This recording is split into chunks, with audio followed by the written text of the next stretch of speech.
At a recent Nintendo event, we got to check out the first half hour or so of the World of Light mode in Super Smash Bros. Ultimate. This demo of the new take on single-player Smash set the tone for how progression works and showcased the breadth of the spirit and match variety. As per the ridiculous intro video, you start off as Kirby and start to move around an expansive world map.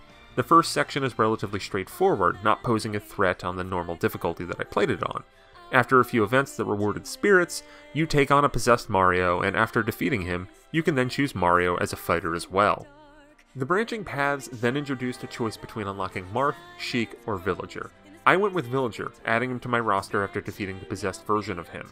The other two ways were then closed off by Master Hand very rudely, and potentially you might not be able to unlock those routes until later on in the game, or maybe even a second or third playthrough. The Villager route took me to a racetrack inspired by both Mario Kart and F-Zero. Minimal branching paths eventually guided me to a fight with Captain Falcon, unlocking him as a fighter and ending the demo. I was very much impressed by what I played of World of Light. It definitely started to open up more as I added to my roster, and the various matches you come across were varied and interesting, generally posing unique challenges along the way. They varied from stamina matches to ones where enemies started off with items, an event match that resulted in a Tron-Bon of Mega Man Legends fame, Spirit, with a no-frills match against Wendy Koopa and a small Rob army, paying homage to Tron-Bon and her serve bots. Another one was against a fox that started with a rocket belt item equipped, which was cute. The reward for that was a Gyro Wing Spirit, which, once again, that just makes sense. One particular standout, mainly because of the challenge, was a stamina match with Bayonetta, where her attack power was increased and the overall jump power was limited.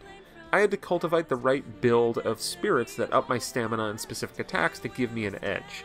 The Bayonetta battle then unlocked a jury of Street Fighter fame, Spirit, which, once again, just kind of made sense. It was also on Newport City with a battlefield layout, which meant that it kind of looked like it was a Street Fighter city stage. Which, once again, this just all makes sense. The spirits are really just a beautiful accent for this mode. You can equip primary and secondary ones, like I did for the Bayonetta fight, to hopefully gain an advantage in matches. As we all saw in the recent Super Smash Bros. Direct, the spirits are littered with deep pulls. My favorite one was definitely Raymond Bryce from Disaster Day of Crisis. I also enjoyed the Ever Oasis love, as well as some seemingly random NES-era sports players from possibly games like golf and volleyball. While the spirits are definitely a little overwhelming to start, I had more sense of how to use them by the end of my half-hour demo. The spirits house impressive depth, but there's something you can kind of just mess around with as well as you progress through the game. While I can't place an exact estimated length on World of Light, it seems like it will take a long time to 100%. Unless the characters start coming faster and furiouser, if you unlock characters at a consistent rate of about 3 per half hour, like I saw in my demo, it'll be a 10+ hour quest. My gut tells me you can probably make your way through World of Light without a full roster though. The mode's design seems to encourage replays on different paths. We might have only seen a sliver of what World of Light has to offer, but the potential is there for what could be, dare I say, the ultimate Smash Bros. Single-player experience.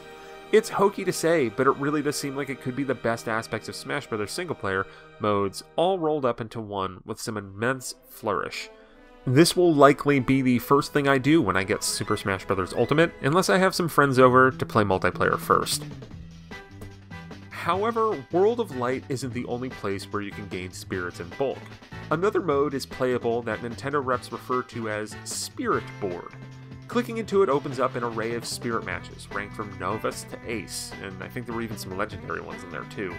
These matches are all very reminiscent of the kind of ones you'll face in World of Light, but it cuts out the fluff of the world map and story.